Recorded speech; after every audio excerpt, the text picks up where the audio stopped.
Двухлетняя Лея Адлиеба – светлая, смелая девочка с безграничной любовью к жизни. В данный момент борется за нее всеми силами. Милоидный лейкоз стал для нее и для ее семьи страшным испытанием.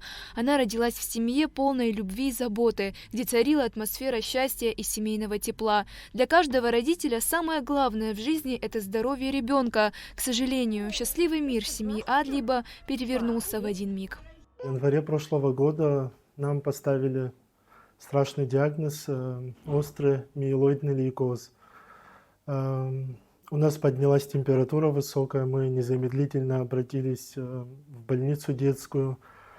Педиатр нас осмотрел, так как не было обнаружено никаких симптомов гриппа и ОРВИ, нам назначили клинический анализ.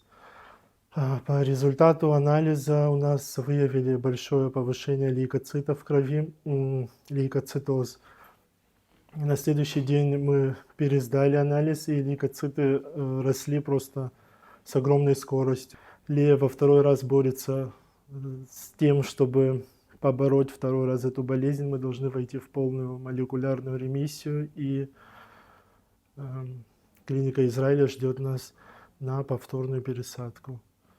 В связи с такой ситуацией и неподъемной суммой мы вынуждены обратиться за помощью ко всем неравнодушным гражданам, чтобы спасти Лею и дать ей шанс жить.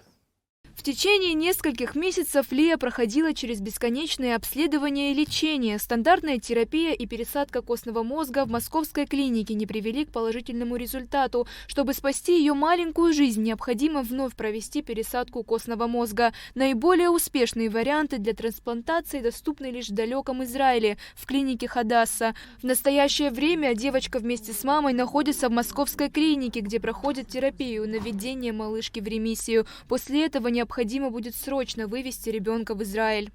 Донором рассматривали меня как отца. Это совпадение там 50% как от родителя, хотя в нашем случае должен был рассматриваться 100% донор. Так как динамика лечения шла хорошо, нам провели трансплантацию вот планово в июне, и все это время Лея с матерью находилась в клинике под присмотром докторов. Спустя полгода, в этом же январе этого года, по результатам пункции, которую брали как раз по истечению полугода, у Леи обнаружили рецидив. То есть трансплантация неэффективно сработала. Мы связались с докторами, с профессорами из израильской клиники Хадас, на что нам ответили, что дают нам возможность и надежду, что второй шанс на то, чтобы побороть лейкоз, но в данном случае нам обязательно необходим 100% неродственный донор. По предварительным данным, профессор рассмотрела в мировом регистре доноров и нашла для Леи даже не одного, а нескольких 100% доноров, которые подходят ей 10 из 10. Говоря о сумме, не хочется верить в ее неподъемность, ведь 27 миллионов рублей – это немалые деньги. Но жизнь Леи бесценна, и объединившись, мы сможем помочь крохе и дать ей шанс на жизнь. Фонд Ашана призывает всех неравнодушных граждан к помощи.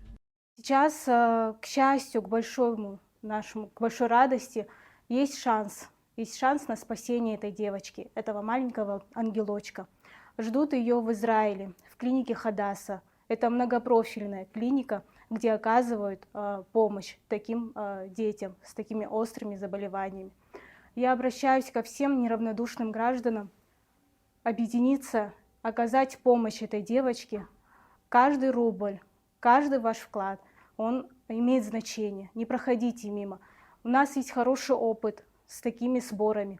Сумма огромная, 27 миллионов. Но и нас немало добрых людей, готовых оказать помощь. Врачи в московской клинике говорят, что Лея – ребенок гений, ведь в свои 2 годика она уже знает весь алфавит и различает цвета и фигуры. Давайте сделаем все возможное, чтобы спасти Лею. Перевести пожертвования можно по банковским реквизитам фонда, а также отправив короткое сообщение со словом «добро» на номер 5050. Ульяна Рожкова, Нарсоут Сулукия, Абхазское телевидение.